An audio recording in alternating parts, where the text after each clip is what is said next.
అందరికీ శుభోదయం అండి. ఈరోజు శనగపిండితో అరటికాయ బజ్జీలు చేయడం జరిగింది. ఇది శనగపిండి ఈ టాటా సంపన్న వాళ్ళది చాలా బాగుంటున్నదండి శనగపిండి. ఆ శనగపిండి ఒక కప్పు తీసుకుంటే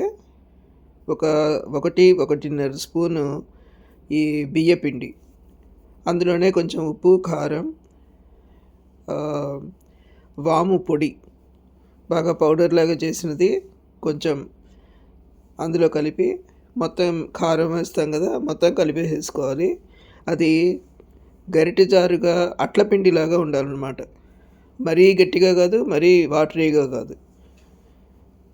ఈ విధంగా కలిపి పెట్టుకుని అరటికాయలు కూడా మనకు కావాల్సిన సైజులో తరుక్కుని,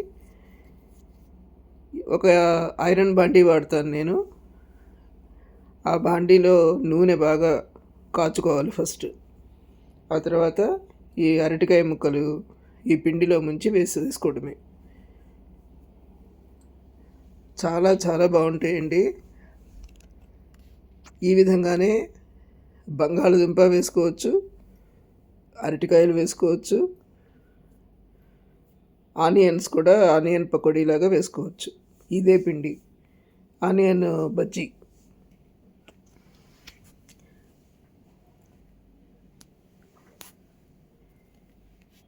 చాలా బాగా వచ్చినాయండి.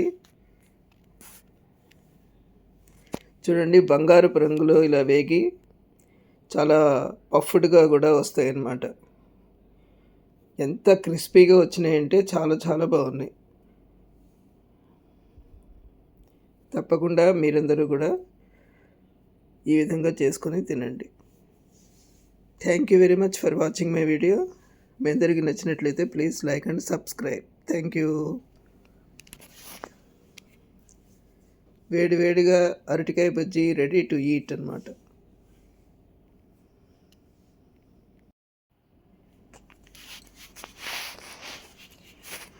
ఈ అరటికాయ బజ్జీలు ఫస్ట్ మనం వేస్తాం కదా, వేసినప్పుడు ఒక 3/4 వేగిన తర్వాత దాన్ని తీసేసి పక్కన పెట్టుకుని ఇంకొక వాయి వేసి ఈ రెండు కలిపి ఒకసారి వేయించుకుంటే క్రిస్పీగా వస్తాయి.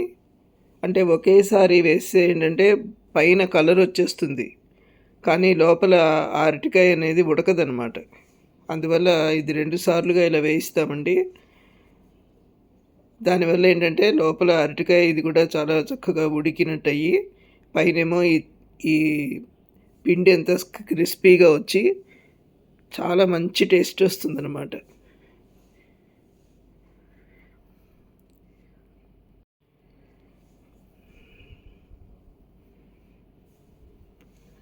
దీనిలోకి చట్నీ అంటే టమాటో చట్నీ చాలా బాగుంటుంది. చూడండి, చాలా బంగారపు రంగులో వచ్చినాయి. దీనిలో ఏంటంటే సన్నగా ఆనియన్స్ కట్ చేసి లెమన్ జ్యూస్ అందులో మిక్స్ చేస్తే కొంచెంగా సాల్ట్, దీనికి బెస్ట్ కాంబినేషన్ అన్నమాట ఇది. మా వాళ్ళంతా ఇలాగే తింటారు. దీనిలో ఇంకా కొంచెం ఏమైనా కావాలి అంటే టమాటో చట్నీ చాలా బాగుంటుంది సూటబుల్గా. అసలు చట్నీ లేకపోయినా కూడా onion, salt with lemon juice best combination అండి. మీరు కూడా తప్పకుండా ట్రై చేసి చూడండి. ఈ కాంబినేషన్లో ఈ బజ్జీ చాలా బాగుంటుంది.